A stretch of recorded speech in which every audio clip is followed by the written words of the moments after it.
Hi everyone, welcome to my YouTube channel. My name is 𝐓𝐈𝐌𝐄𝐒 and on this channel I aim to help you enhance your quality of life. So today I'm going to talk to you about why you need to process your emotions before venting to your friends. The reason why I'm deciding to make this video is because I noticed that in today's society, a lot of friendship dynamics are based on friends immediately venting to their friends when they experience a very difficult situation in their lives or a traumatic experience. They immediately run off to their friends and vent, even going as far as to violate the other friend's boundaries just to trauma dump on them before they themselves get to process their emotions as they're experiencing that tough situation. So, before I give the main reasons why I believe you really need to learn to process your emotions before venting to your friends, before I really delve into the reasons, I want to start off by saying that friendships in and of themselves, they are designed for us to reach out to our friends in moments of need, in moments when we're feeling vulnerable or when we need encouragement, support, and love, right? And by no means am I saying that, like, when you are in a friendship dynamic, you should never go to your friends to talk about your problems. That's not what I mean. I'm specifically talking about those situations where you are constantly going to your friends to vent about a situation. You are constantly running to them the minute you experience something, and rather than you doing the inner work to process what's going on, you immediately run to those friends. So, the number one reason why I believe that you should really learn to process your emotions before you vent to your friends is that your friends are not your therapist. The thing is, in life, we were each given the capacity to process our emotions as we're going through very difficult experiences in life. Life is extremely difficult, right? And each of us were given that ability to process those emotions and process what we're going through on our own before we can even reach out to loved ones, right? But the thing is, when you decide to quickly run to your friends as you're experiencing a very difficult situation without even taking the time to process, without even taking the time to analyze what happened, what you're essentially doing is that you are absolving yourself the responsibility of processing your emotions, and you're essentially dumping that on your other friend, who may be the listener, who may be the giver, by giving you their time, their energy to listen to what you're going through.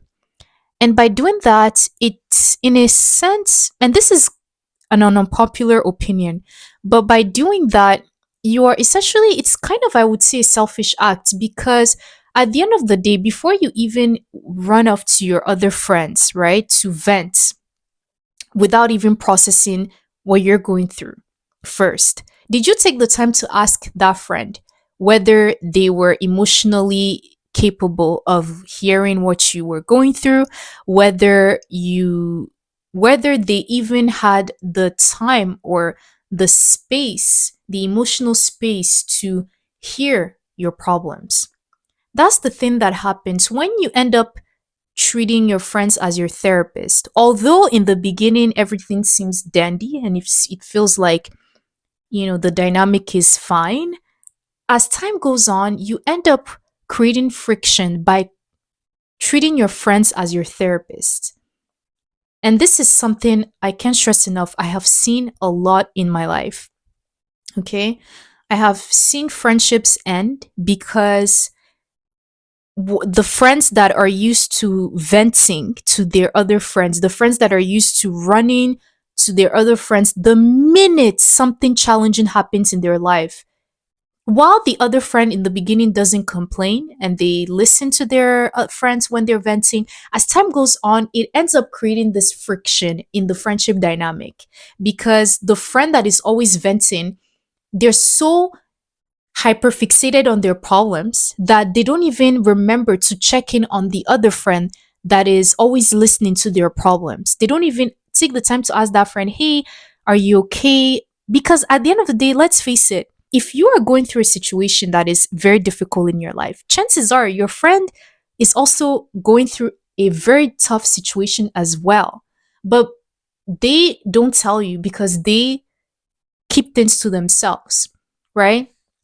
So I think it's very very important to keep in mind. So the second reason why I believe you need to learn to process your emotions before you vent to your friends is that at the end of the day, people lose respect for people that show that they're incapable of processing their emotions, incapable of dealing with their problems individually.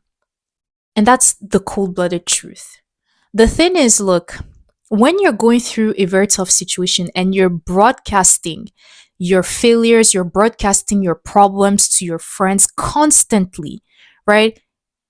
At the end of the day, what ends up happening through time is that your friends, whom you're venting to, who you think they're there to listen to your problems, at the back of their mind, they unconsciously would look down on you because they feel like, damn, do you constantly need people to listen to you and your problems when you're going through something? Don't you have that capacity to emotionally, individually process your emotions when you're going through very difficult events?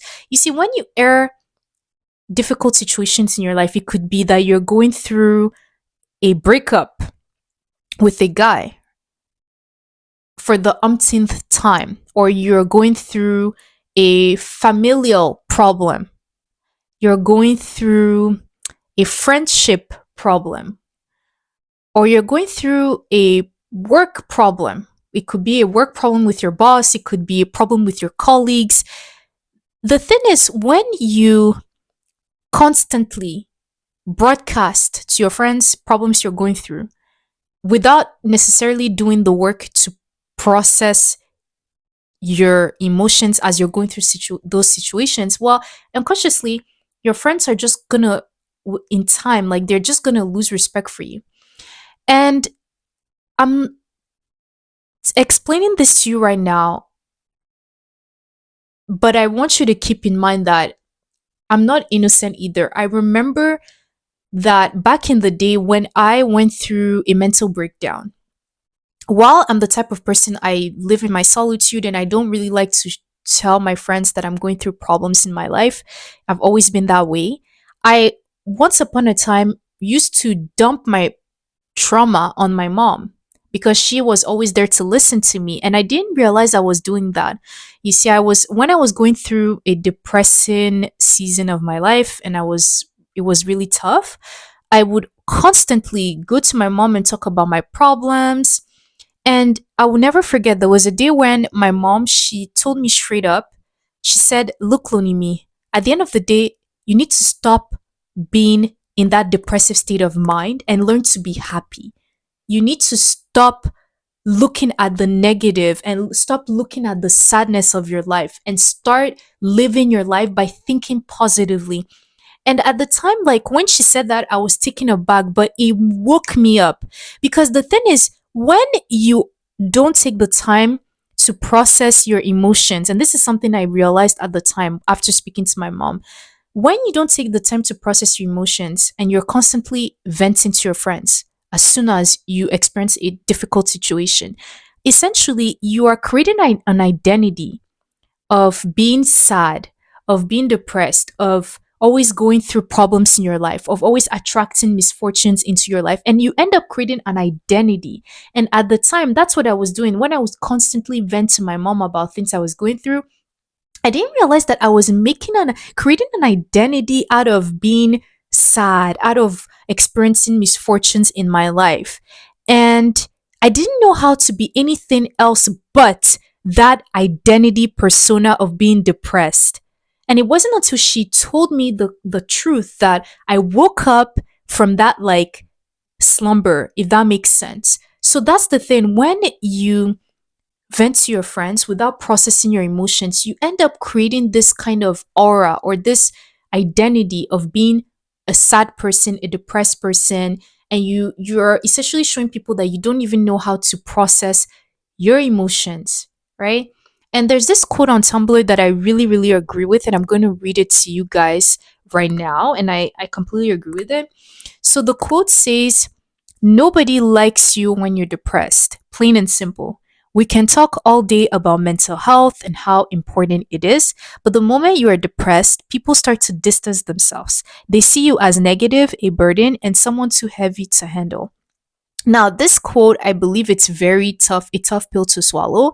And I don't necessarily agree that when we're going through our periods of suffering that it's we should never reach out to people. No, but this quote, it gives the reality, or sheds light on the reality of the society we live in. We live in a very cold blooded society. And at the end of the day, people are attracted to success. They're attracted to people that are happy and that are prosperous.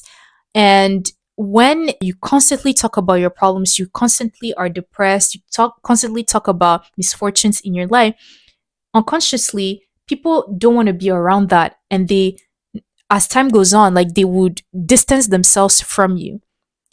This is something that I learned the hard way with my mom, but I also was on the receiving end of friends doing that to me, where I would constantly be the listener and they would just trauma dump on me. And it got to a point where I had enough and I had to take my distance because it was driving me insane. So, if you are somebody watching this video and you struggle with the concept of learning to process your emotions because you're used to venting to your friends a lot, then don't worry, I'm not going to leave you hanging. I'm going to share with you practical tips that you can start applying today to learn to process your emotions before you go and vent to your friends. Or even by the time you apply some of these tips, you would realize that you don't really need to always tell your friends about things that you are going through. So, the first tip, and this is something that I always preach on my channel, this is learning to journal. If you're somebody that you don't really journal a lot, then please consider journaling because I'm telling you guys, I can't stress enough the power of journaling. The thing is, when you're somebody, you're an overthinker, you're somebody that struggles with anxiety, and you're somebody who tends to sometimes live in a depressive state of mind, when you are journaling, and this can be you writing your thoughts in a notebook, or you typing your thoughts on the phone on notes or anything like that, when you're journaling, right, you're essentially externalizing the thoughts that you're thinking about, that you're struggling with, and you're putting it on paper. So the more you do this, what ends up happening in time, right, is that when you are writing down your thoughts on paper, at the end of the day, because you already processed your emotions by writing down your thoughts, when next you're going to see your friends, that urge to immediately vent about a situation, you would see that in time that urge would subside because you already did that work to process your emotions by writing it down, to understand what you went through that situation, what you were feeling in that moment, how somebody might have made you feel, why it's making you cry, why it's making you sad, why you feel angry about a situation. You already wrote it down, you already processed the situation in writing. And after, you don't really need to talk about it to your friends as much. Or in some cases, the more you journal, the more you would see that in time, you wouldn't even feel the need to tell your friends the things you went through because you already processed it individually. That's the power of journaling. And I cannot stress enough how I've been doing this for, I would say, 8 years journaling, and it's completely changed my life. It is such a game changer, guys. I cannot stress it enough. And if you're somebody watching this video and you're like, yeah, but Lonely me, I don't really like to write. I don't really like to write my thoughts. I don't have the patience for that. Fair enough. What you can essentially do, and this is a method that one of my dear friends, she told me she did at some point, rather than journaling your thoughts, there are people like my friend who they would record their voices. right? On the recording app. If you have Apple or if you have another company device, phone, then you must have a feature that allows you to record your voice, right? So, what she would do is that when she would go through very difficult situations in her life, she would record her voice, record herself talking about the experience, talking about why it made her upset, talk about why she was angry about the situation. Let's say if it's in a situation that where somebody made her angry, and she would record that. And what ends up happening is that automatically the recording feature would write the date of when she recorded this. And let's say a year later, she would look back at her recordings and be so amazed by the fact that this is what she went through. And she did this when she would be going through breakdowns. She would be crying. She literally would even record herself crying. And that's the thing, like when you're recording yourself, it doesn't have to be a picture perfect vision of you. It can be you at your lowest, and nobody ever needs to hear those recordings. It's just for your ears only, right? You can literally record yourself crying. You can literally record yourself screaming, whatever you need to do to externalize what you're going through. Do it. And she said that was very helpful because she really didn't really get into journaling as much. She preferred recording her voice. So it's kind of like the same thing, right? So that is another tip, learning to or recording your voice. Or another tip would be therapy. But the thing is, therapy, that's really if you have the means, right? If you have the means to talk to a therapist, and you have the means to afford that, then go for it. I think it's an amazing alternative as well. But the thing is, it can also be pricey, and not a lot of people can afford a therapist. That is why I really always like to vouch for journaling, because journaling, you can start at the comfort of your own home. It is free. All you need is a notebook, a pen, or if you're somebody more technological like me, I love to, journal on my phone on the Notes app. So that's something that I really recommend. And let me tell you, when you start applying some of these tips in your life, you are going to see changes. You will no longer feel that you're alone. You will no longer feel like you have these like baggages of thoughts in your mind. Because the more you're externalizing those thoughts, the more it gives you an outlet to be able to release them rather than running off to your friends the minute you get to vent about your problems.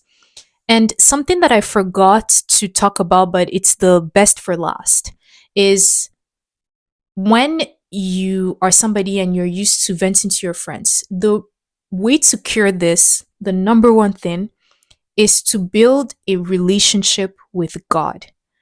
Because the thing is, at the end of the day, God is the one that is always there for us before we even reach out to family, before we even reach out to friends. He is our number one comforter, our number one healer, the number one lover of our soul. He knows us intricately, intimately. He knows us. He even knew us before we were born. So, what an amazing thing to know that you have the creator of the entire universe always available to hear you when you need to talk to him. He's always there listening, always there ready for you to talk to him, right? And honestly, that comforts me greatly. Look at God as like the your best friend in the entire universe, and he's always there during your darkest moment, during moments where you cry yourself to sleep at night. He's there to listen to you. But the thing that we do in life is we tend to push him away. We tend to think that because we cannot see him with our naked eye, then he's not there, he doesn't care, and he's forsaken us. That couldn't be further from the truth. He's always there listening. I can't even begin to start talking about times when I felt so alone in my life. I felt like I had no one. And I would experience miracles that would indicate to me that God has always been there. So learn to cultivate. If you're somebody and you're not a person of faith, I invite you to consider that there is the creator of the universe, the one that created you. He knew about you even before you were born, and he is there to listen to you at all times. My gosh, that is comforting to me. And when you realize that you have God and you can run to him, you can vent to him. What I do, for example, is that when I'm journaling, sometimes I would even, it's like I write a letter to God. I would say, Dear God, this happened to me today. I am frustrated. I am in pain. I am crying. I'm sad. And whenever I finish my journal entries, I would write the dates. And it's like, it's such a relieving thing. I'm talking to him and I'm telling him about everything I'm going through. And after I do that, I don't really necessarily feel the need to even tell my friends what I went through because God already knows it all, even before I reached out to my friends. Please start to consider that. And I want you to know that if you're going through problems in your life and you're struggling and you find yourself venting, please don't look at this video from a perspective of feeling bad. No.